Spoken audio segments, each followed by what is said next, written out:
ಈಗ ರಾಜ್ಯದಲ್ಲಿ ಒಂದು ಕಡೆ ಬರಗಾಲ, ಮಳೆ ಕೊರತೆ ಇದೆ, ಮತ್ತೊಂದು ಕಡೆ ಒಳ್ಳೆ ಮಳೆನೂ ಆಗ್ತಾ ಇರತಕ್ಕಂಥ ಪ್ರದೇಶವೂ ಇದೆ.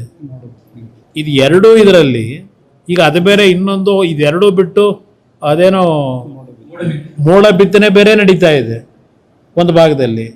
ಇದೆಲ್ಲ ಇದ್ದು ರಾಜ್ಯದ ಮುಖ್ಯಮಂತ್ರಿಗೆ ಅವರ ಮಂತ್ರಿಗಳಿಗೆ ಹೇಳ್ತಕ್ಕಂಥದ್ದು, ಬಹುಶಃ ನಮ್ಮ ರಾಜ್ಯದಲ್ಲಿ ಇನ್ನು ಕೃಷಿ ಸಚಿವರು ಮುಖ್ಯಮಂತ್ರಿಗಳೇ ಇರಬೇಕೇನೋ, ಇನ್ನೂ ಯಾರನ್ನೂ ಮಾಡಿಲ್ಲ.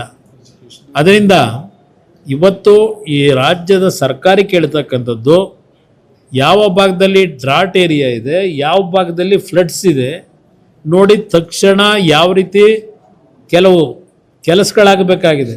ಆ ರೈತರ ಮತ್ತು ಗ್ರಾಮೀಣ ಪ್ರದೇಶ ಜನರ ಬದುಕಿನ ಒಂದು ಸಮಸ್ಯೆಗಳೇನಿದೆ ಬಗೆಹರಿಸ್ತಕ್ಕಂಥದ್ದಕ್ಕೆ ಗಮನ ಕೂಡ ಸೂಕ್ತ. ಇವರು ಪಾಪ ಈಗೇನೋ ಹೊರಟಿದ್ದಾರೆ, ಬೀದರ್ಗೆ ಹೋದರು, ಅನುಭವ ಮಂಟಪದ ದರ್ಶನ ಮಾಡ್ಕೊಂಡು ಬಂದಿದ್ದಾರೆ.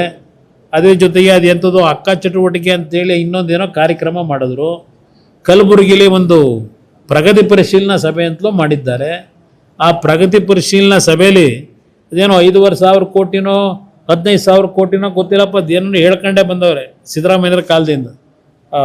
ಹೈದರಾಬಾದ್ ಕರ್ನಾಟಕ, ಕಲ್ಯಾಣ ಕರ್ನಾಟಕದ್ದು ಅದು ಎಷ್ಟೆಷ್ಟು ಹಣ ಕೊಟ್ಟು ಎಲ್ಲೆಲ್ಲಿ ಕೆಲಸ ಆಗಿದೆ ಅದೆಲ್ಲ ಪ್ರಗತಿ ಪರಿಶೀಲನಾ ಸಭೆಯಲ್ಲಿ ಚರ್ಚೆ ಮಾಡೋರೋ ಬಿಟ್ಟವರೋ ಪತ್ರಿಕೆಯಲ್ಲಿ ಬರಲಿಲ್ಲ, ಯಾವುದು ವಿಷಯಗಳು ಬರಲಿಲ್ಲ.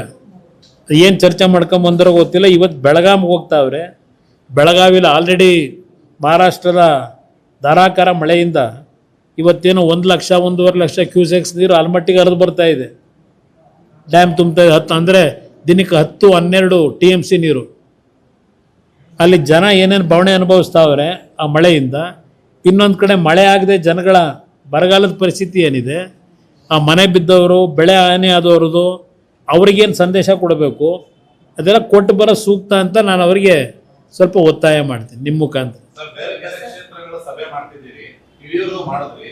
ಈಗ ನನ್ನ ಒಂದು ಸರ್ಕಾರಕ್ಕೆ ಆಗ್ರಹ ಮಾಡ್ತಕ್ಕಂಥದ್ದು, ಇವತ್ತೇನು ನೀರು ಇನ್ಫ್ಲೋ ಇದೆ, ಮೊದಲು ಒಣಗಿರ್ತಕ್ಕಂಥ ನಮ್ಮ ಬೆಳೆಗೆ ನೀರನ್ನು ಮೊದಲು ಬಿಡ್ತಕ್ಕಂಥ ಕೆಲಸ ಮಾಡಿ. ತಮಿಳ್ನಾಡಿಂದು ಅವ್ರಿಗೇನು ಕೊಡಬೇಕು ಅದು ನೋಡೋಣ, ಮುಂದೆ ಮಳೆ ಬರಲಿ, ಬಂದಾಗ ನೋಡೋಣಂತೆ. ಇವತ್ತು ಏನು ನೀರು ಬರ್ತಾ ಇದೆ, ಈ ನೀರನ್ನು ಬರೀ ತಮಿಳ್ನಾಡಿಗೆ ಕಳೆದಲ್ಲ, ಬಿಟ್ಬಿಟ್ರೆ ಆಗಲ್ಲ ಗೇಟ್ ತೆಗೆದು. ನಮ್ಮ ರಾಜ್ಯದಲ್ಲಿ ಒಣಗಿರ್ತಕ್ಕಂಥ ನಮ್ಮ ಆ ಒಂದು ಕಾವೇರಿ ಬೇಸಿನ್ ಏರಿಯಾದ ರೈತರನ್ನು ಉಳಿಸ್ಲಿಕ್ಕೆ ಮೊದಲು ನೀರು ಬಿಡಿ ಅಂತಕ್ಕಂಥದ್ದನ್ನು ನಾನು ಆಗ್ರಹ ಪಡಿಸ್ತಾ ಇದ್ದೀನಿ.